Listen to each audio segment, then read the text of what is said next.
नमस्कार दोस्तों, स्वागत है आपका उस YouTube शो में जहां हम नेताओं की दिमाग की EMI भरते हैं और उनके बयानों के सिलेबस पोस्टमार्टम करते हैं। मेरी पार्टी का है और दूसरा उन जात वालों का है जिन्होंने मुझे इलेक्शन में जिताया है और वो स्टूडेंट्स हैं। इंडिया 2025 है दोस्तों। दुनिया मंगल ग्रह पे मैकडोनल्ड्स खोल रही है और हमारे नेता मेरी जाति तेरा धर्म में ही यूपीए कर रहे हैं। मंदिर मस्जिद के नाम पर देश को लड़वाया किसने? तुमने। बिहार में यादवों को ब्राह्मण से, यूपी में ठाकुरों को दलित से और गुजरात में हिंदू को मुसलमान से लड़वाया किसने? तुमने। भाई साहब, जाति का सर्टिफिकेट दिखाकर रोड का खड्डा ठीक करोगे क्या? जाति से वोट मिलेगा, डिग्री से नहीं। नेता ज्ञान पेज 420। गंदगी को मुद्दा ना बनाकर, बेरोजगारी को मुद्दा ना बनाकर, इलाके में पानी की भारी कमी है इसको मुद्दा ना बनाकर, सिर्फ मंदिर पर राजनीति करके आप ध्रुवीकरण करना चाहते हैं। सांसद ने कहा कि भारत पाकिस्तान। इनके हिसाब से बहुत सिंपल है। नंबर 1 फ्री एड जाति, नंबर 2 फ्री एड धर्म, number 3 free add TikTok speech और एग्जाम में सब फेल।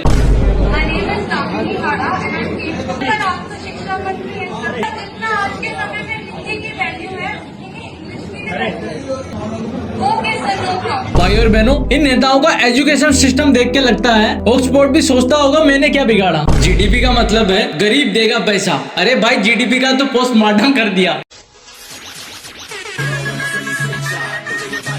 एक नेता तो भारत की स्पेलिंग में भी भूल गया, दूसरा नेता साइंस को संत पढ़ गया। इनके रिपोर्ट कार्ड में लिखा होता है स्टूडेंट फिजिकली मजदूर था, मेंटली 2004 से गायब।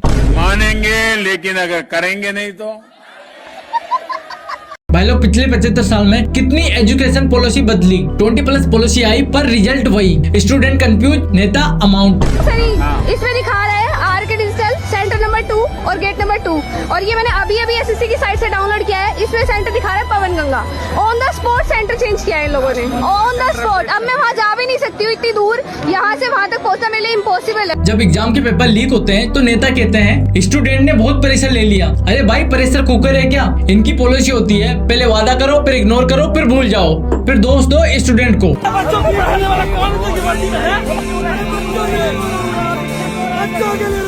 तुम्हारे बच्चों के लिए रो रहा हूँ।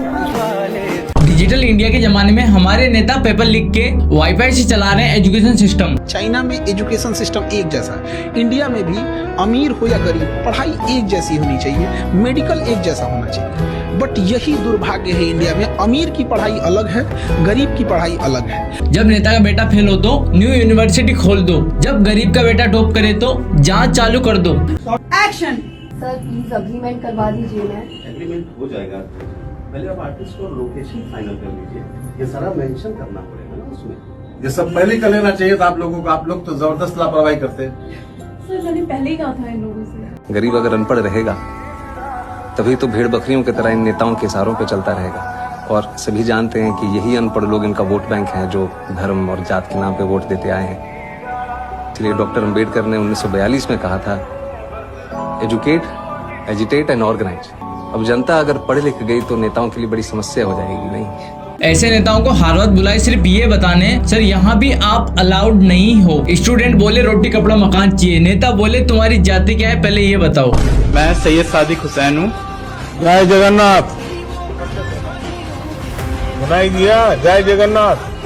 स्टूडेंट जो मांगते हैं तो नेता बिरयानी पार्टी और मंदिर का उद्घाटन चालू कर देते हैं। शिक्षा जरूरी है, लेकिन बस तब जब चुनाव से पहले याद आ जाए। जब हम वॉशरूम जाते हैं और जब हमारे इधर कोई भी बाहर से आदमी आता है देखने के लिए तो तुरंत पानी चालू कर दिया जाता है, वॉशरूम चालू कर दिया जाता है, सब कुछ फैसिलिटी अच्छी कर दी जाती है सिर्फ दिखावा के लिए। और जैसे ही हो जाते हैं फिर वापस सब बंद कर दिया जाता है। ये हमारे लिए इतना अनहाइजीनिक है। अगर हमें कुछ हुआ तो क्या गवर्नमेंट रिस्पॉन्सिबिलिटी लेती है? हमारे लिए कुछ भी करेगी वो? अगर हम हॉस्पिटल में पड़े रहेंगे हमारा खर्चा उठाएगी गवर्नमेंट। अब गवर्नमेंट के इसका मतलब ये नहीं कि हमारे साथ कुछ भी किया जाएगा। इसीलिए लेके सब लोग मोनोपोली होती है। सब बोलते हैं कि प्राइवेट स्कूल अलग है, गवर्नमेंट स्कूल अलग है, यही सब के चक्कर में। लेकिन गवर्नमेंट कभी भी पीछे नहीं है। नेताओं के दिमाग में बस ये सिलेबस है, vote bank, head speech, homework. एक स्टूडेंट 2025 में बोलता है, सर मुझे डॉक्टर बनना है। सिस्टम बोलता है फॉर्म फिल करो, फीस भर दो, पेपर लीक का इंतजार करो। इस वीडियो में जो भाई साहब दिख रहे हैं ये कॉपी चेक कर रहे हैं, लेकिन है चपरासी।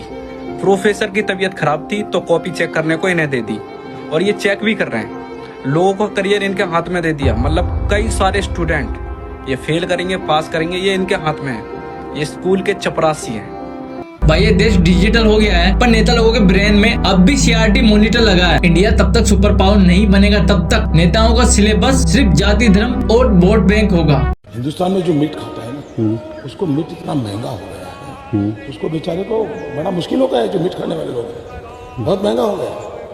अब उनकी भी तो चिंता करनी पड़ेगी आपको।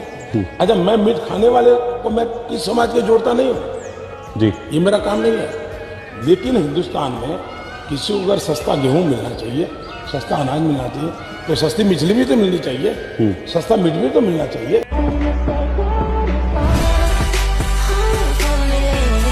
तो दोस्तों अगर आप भी चाहते हो एक ऐसा भारत जहां स्टूडेंट का टैलेंट मैटर करे, ना कि उसकी जाति या वोट बैंक, तो इस वीडियो को लाइक करो, शेयर करो और कमेंट में लिखो शिक्षा पे हक, वोट पे सच।